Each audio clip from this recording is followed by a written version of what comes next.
Well, Razorback fans, we know that the Razorback pass defense has been pretty off and on this past couple of years, especially under Sam Pittman.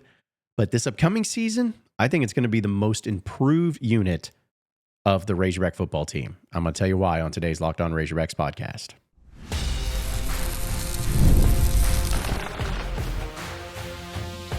You are Locked On Razorbacks, your daily podcast on the Arkansas Razorbacks. Part of the Locked On Podcast Network, your team every day. Welcome into the Locked On Razorbacks podcast. I am your host, John Nabors. I am also the host of Inside Arkansas Live, which you can catch every weekday starting at noon on Inside Arkansas and InsideArkansas.com. This episode is brought to you by Monarch Money. Take control of your finances with Monarch Money. Use code LOCKEDONCollege at monarchmoney.com for 50% off your first year. Hope everybody's having a wonderful, wonderful Wednesday. Good grief, already at the midway point of the week. We're going to talk about some various things, dealing with the running back position being one of them. Braylen Russell having a watchlist award to his name, as well as a particular five-star player who has Arkansas in his top 6 in Razorback basketball, but why it's kind of annoying. I'll explain later into the podcast. But today, I wanted to bring up and discuss the cornerbacks, safeties, defensive backs, secondary, however you want to put it, for the Arkansas Razorback football team. Now, to say that the past few years for Razorback football in the secondary has been controversial, I think is putting it lightly. Because let's be honest, many of you have probably felt like every year the Razorback secondary has been bad. And there's some cases where I would maybe agree with you that, yeah, it has been pretty bad. But I was going through some of the statistics and looking at this year's upcoming team and the secondary itself, because I want to make things clear to start that just because you are a team that may have a bad pass defense, statistically speaking, does not always mean it's strictly all on the secondary. There's a lot of other things that go into that. Sometimes it's about the pass rush or lack thereof. Sometimes it's about the teams you face. Sometimes it's about the amount of possessions. Sometimes it's about the amount of the offense helping you out. Like, there's just so many factors that go into it. I'm not even making excuses, but I don't think that you simply can look at 1 year and look at pass yardage given up per game, for instance, and be like, all in the secondary. It's just not a realistic thing. But it's kind of crazy when you think about last season. In my mind, looking back on it, I felt like Arkansas secondary was actually okay, average at best. I know they had some injuries and had some things that they had to deal with. But if you look at the statistics, they were actually 111th in passing yards given up per game. Not talking about scoring or completion percentage or anything like that. Just looking at passing yardage. They were 111th in the country last year. Some of you may know that. Maybe some of you are a little surprised that it was that bad. But when I dove into some of the statistics last year, it's amazing how skewed it kind of got because of that Ole Miss game. Good grief, dude. I really wish I wouldn't look back in that box score. 562 passing yards given up in that game. Holy crap. That was really bad. Now, hopefully that doesn't happen again this year, but still. Arkansas's pass defense wasn't great, but it felt like it was at least better than what it was the previous year, right? I mean, Arkansas went 4-8 that year in 2024 or 2023. Went 4-8. Like, how they had some problems. They couldn't get anything going. But then I started thinking, well, I feel like it was more of an offensive problem, was defensive problem. But now, man, there's still there are some problems defensively. No, Arkansas in 2023 was 32nd in passing yards given up per game in the country. 32nd. That's their highest statistical ranking in passing yards given up per game since 2014. What? How? Then in 2022, Arkansas, of course, went 6-6. It was a little bit of a disappointing year. But man, they had some pretty good defensive players.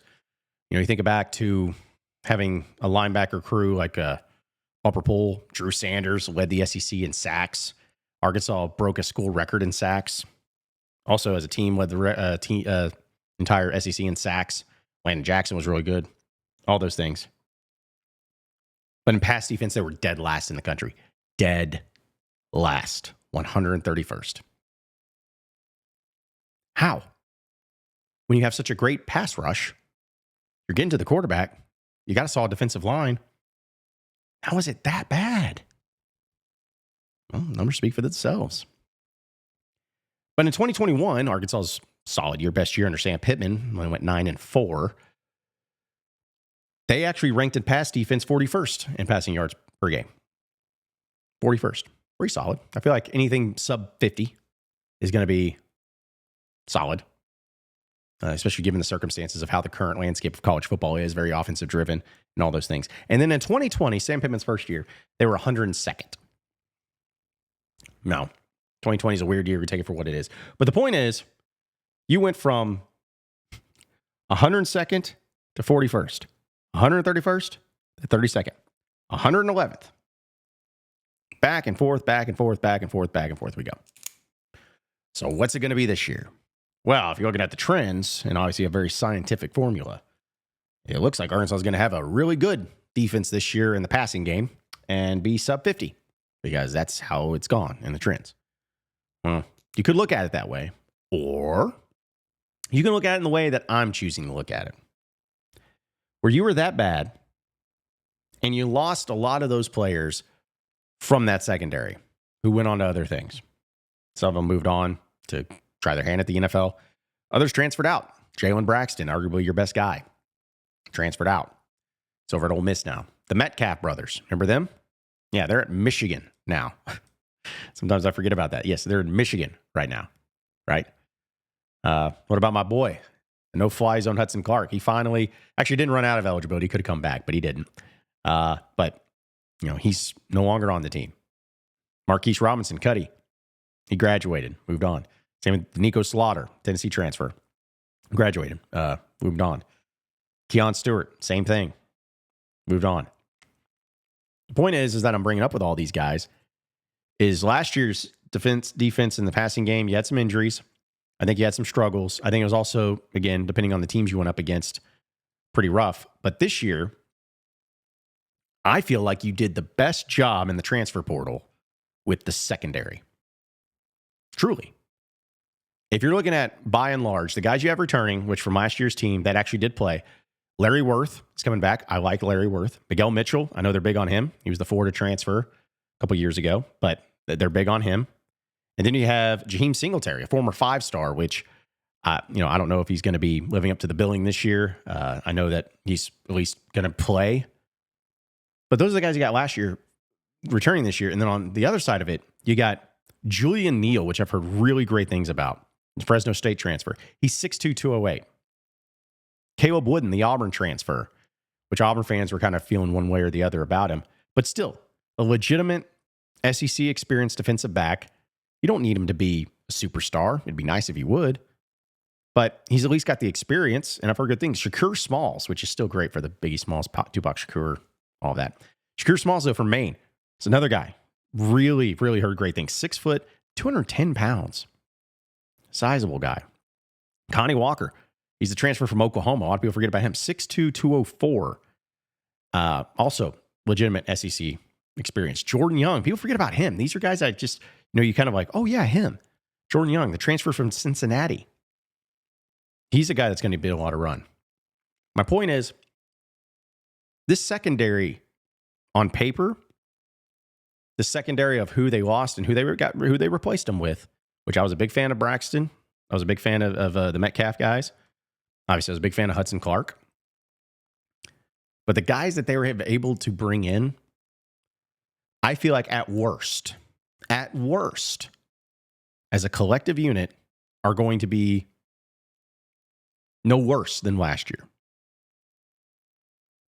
But truly, my confidence level is remaining healthy and everything, they're going to be better. The depth is there. The experience is there. The size, athleticism is there. I mean, Larry Worth, people forget about him as the safety. 6'4", 226. Big old dude.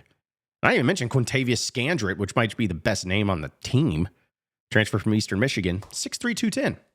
So you can look at different position groups to where you've lost a lot of players. Because I've talked about it with wide receivers, offensive line, tight end. You know, you can look at all these different places and how you feel about those particular players and if they're good or not good or whatever. But I'm telling you, I truly am feeling great about the secondary. Now, does that immediately mean that since Arkansas was 111th last year in pass defense and yards given up per game, that they're going to jump up to top 40? That'd be nice. Would love it. Would absolutely love it. But that's not a guarantee because there are other factors that go into it. In fact, secondary and the pass defense, they rely on so many other things because it doesn't matter how great your coverage is if you can't get to the quarterback. If you can't pass rush and you give the quarterback 10 seconds to stand back there and make throws, he's going to make throws. A lot of things that go into it. But we're going to find out really early just what this secondary is all about. When they face Ole Miss, week 3, down there in Oxford, the team that set records on them last year, embarrassed them last year.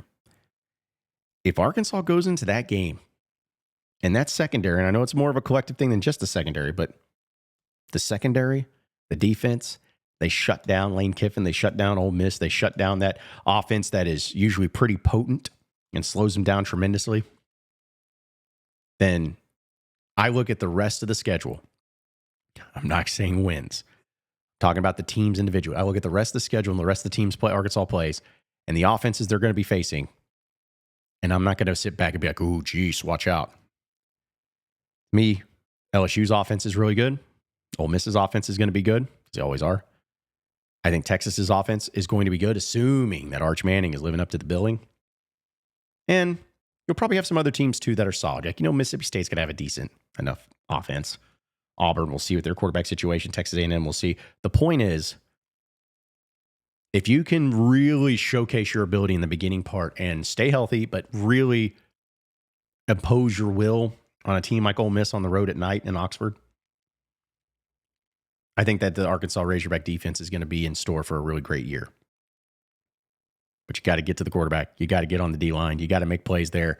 And we will talk about that once we get to hear from those particular players and coaches, Deke Adams. But either way, am I hyping you up yet? Getting into that 9-3 mark just yet? Hopefully I'm working on it. But I am going to talk about Braylen Russell and the watch list that he got put on, the running back. So stay with us here on Locked On Razorbacks podcast. All right, Razorback fans, you ever wish that managing your money was a little easier to do? Well, with Monarch Money, it can be. Because whether you're growing your savings or planning a big purchase, Monarch puts you in the driver's seat. It's like having your own personal CFO, giving you full visibility and control over all of your finances. Monarch Money is more than just a budgeting app. It's a complete financial command center. You can track all of your accounts, investments, and spending all in one place. So in addition to managing your money, you're also building that wealth. Let me tell you something. As somebody who owns their own business like I do, to me, the most important thing that I've learned in all of it is making the value of my money last. Looking at it from, hey, do I really need to spend it here? Or do I really mean to spend it here? Can I find something cheaper here? Like, it's always a mind game that I got to play. And that a lot of you probably play. And it's not fun. It's not a fun mind game that you want to play. But if you want to have help with it, use Monarch Money. It's going to help you, just like it helped me, understand, do better with my finances, and make my money last a lot longer. So take control of your finances with Monarch Money. Use code LOCKEDONCollege at monarchmoney.com for 50% off your first year. That's monarchmoney.com, code LOCKEDONCollege for half off your first year.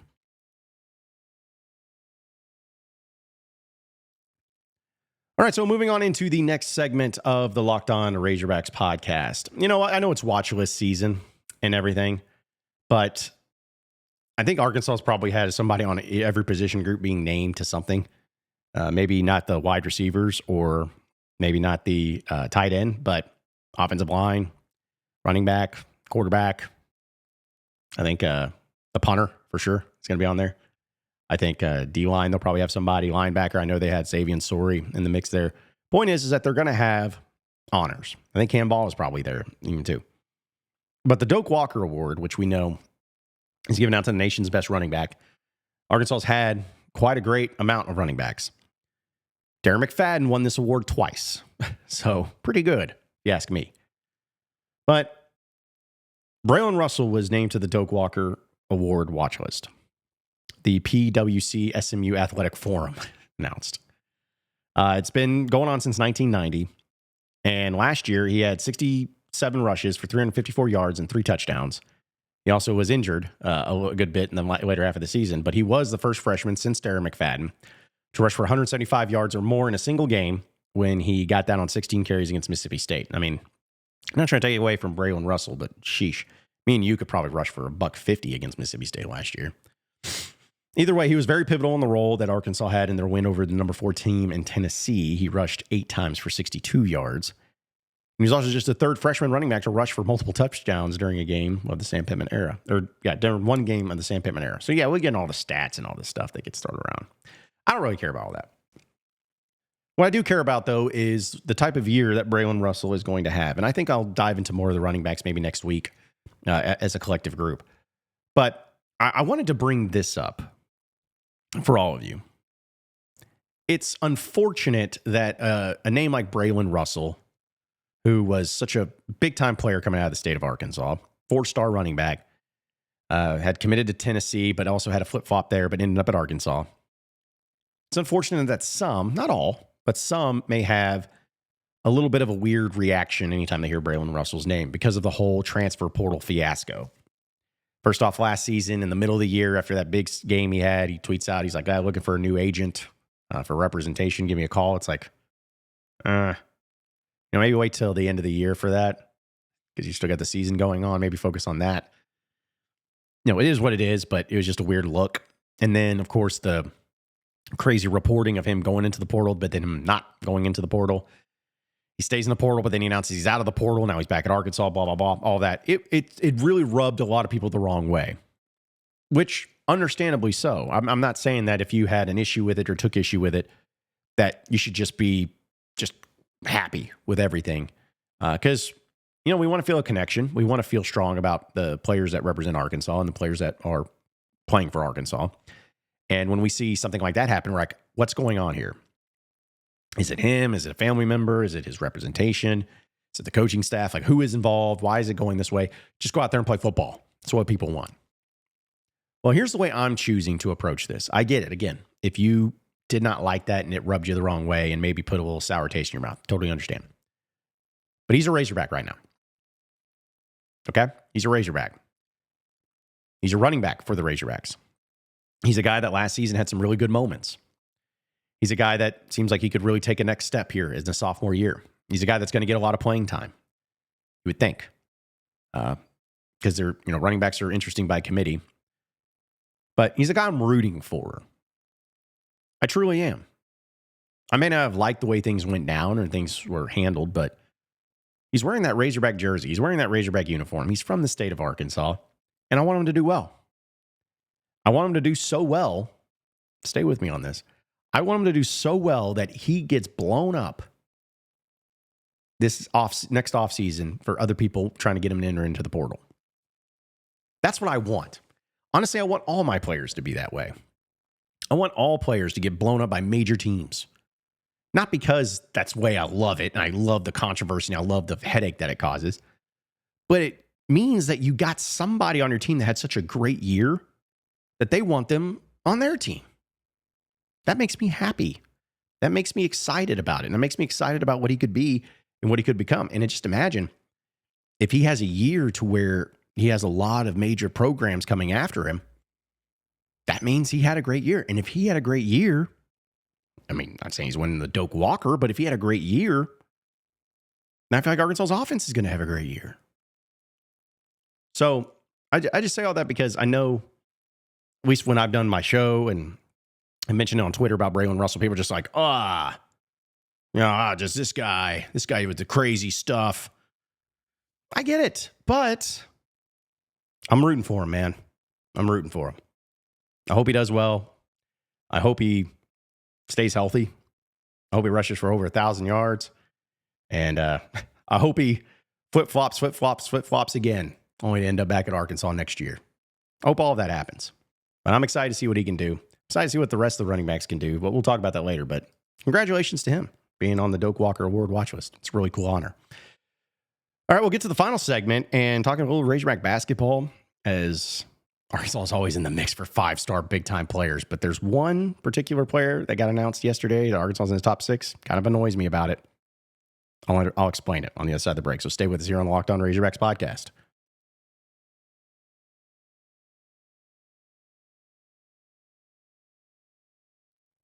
All right, so final segment here on the Locked On Razorbacks podcast. Okay, so I wanted to bring this thing up, man. Joe Tipton, I love Joe Tipton of On3. I guess you feel like, as stupid as it is, he's the national basketball reporter for On3, as well as Rivals. But as stupid as it is, I feel always a little bit honored whenever he tags me in a tweet, in a graphic, dealing with something of Arkansas, because he only tags in the big social media accounts that he knows he's going to retweet him. It's brilliant marketing. So I'm always like, hey, one of the ones he decided to mark. I feel honored. But either way, he tagged me in one. And there's nothing crazy new about this, but Jordan Smith Jr., a 5-star player of the 2026 class. He's the top-ranked guard in the 2026 class. He has narrowed his schools down to 6. Duke, Indiana, Syracuse, Georgetown, Kentucky, and Arkansas. So it's a really cool thing. All right, retweet. Heck yeah. The Cal effect. You're always in the running for some big-time players and some 5-stars that are looking at all these different schools, and that's just part of it. But what annoys me more than anything is I feel like every single player Arkansas is on, or Arkansas is talking to or recruiting, especially the high-level ones, Kentucky's always in the mix. Now, the reason that annoys me is not because I feel like Kentucky shouldn't be in the mix. I mean, Kentucky's a school that takes their basketball very seriously. What's up, Blue Nation? I see you out there. But what annoys me is it's like time again. This also goes for transfers too. Any player that Arkansas is on, Kentucky's on too. It's like Mark Pope is incessantly obsessed with whoever Cal in Arkansas is on. They're like, oh, we got to go after him too. Like, get your own players over there, my man. Listen, you think that you're just going to be able to bring in all the same players that Cal got, and you're not going to. You can get some fine players here and there, but go and do your own recruiting. Stop. It's almost lazily. It's like, well, who does Cal want? All right, we want him too. So let's talk to him. Go do your own scouting, do your own recruiting.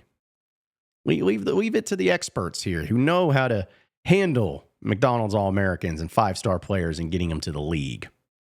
Somebody has a great experience in that. Surely you know about that, Kentucky fans. I mean, it was in all the papers. John Calipari is really, really good at that element. But I just crack up laughing at it. I think it's ridiculous. I think it's annoying because then whenever he's, of course, tagging me into these tweets and I retweet him, my mentions are just littered with Big Blue Nation morons and just being like, oh, why do you want to go to Arkansas? Coach Cal's going to end up ruining him. You know, he shouldn't go to Arkansas. If he wants to play for a real program, he's come to the mecca of college basketball. Yeah, the mecca. Can't even win there. Can't even beat John Calipari in Arkansas, a team that was 1-6 in the SEC. You couldn't even beat them. Sad. Love you, Kentucky. Love you, fans. Can't wait to see you. I think the SEC basketball schedule is going to be coming out today. How about that? Hopefully. The women's did yesterday, so I feel like the men's is going to come out today. That's going to be pretty fun to see. Hopefully, Arkansas and Kentucky better be on a Saturday. I'm just saying, if it's not, I'm going to be pissed. The SEC screws around too much, man, with the basketball schedule. Arkansas and Kentucky should play twice every year, no questions asked. Easy money. But they're only playing once this year. At least it's at home. So that game better be on a Saturday. Arkansas needs to play them on a Saturday, needs to play Auburn on a Saturday in Fayetteville and Bud Walton. Tennessee needs to be on a Saturday in Bud Walton. Those 3 games. You know, I'm not going to get too greedy, but those 3 games, Bud Walton Arena, have to be on a Saturday. Make it happen, SEC. I'm sure you won't because you suck at it, but make it happen. Appreciate each and every one of you listening and watching into the Locked On Razorbacks podcast. Be sure to like and subscribe to the podcast on iTunes or on Google Play. You can also get after me on Twitter at John Nabors Show for any questions, comments, concerns that you may have. We'll keep it going from there. Same podcast time, same podcast channel tomorrow afternoon. Have a great day, everybody. We'll see you then.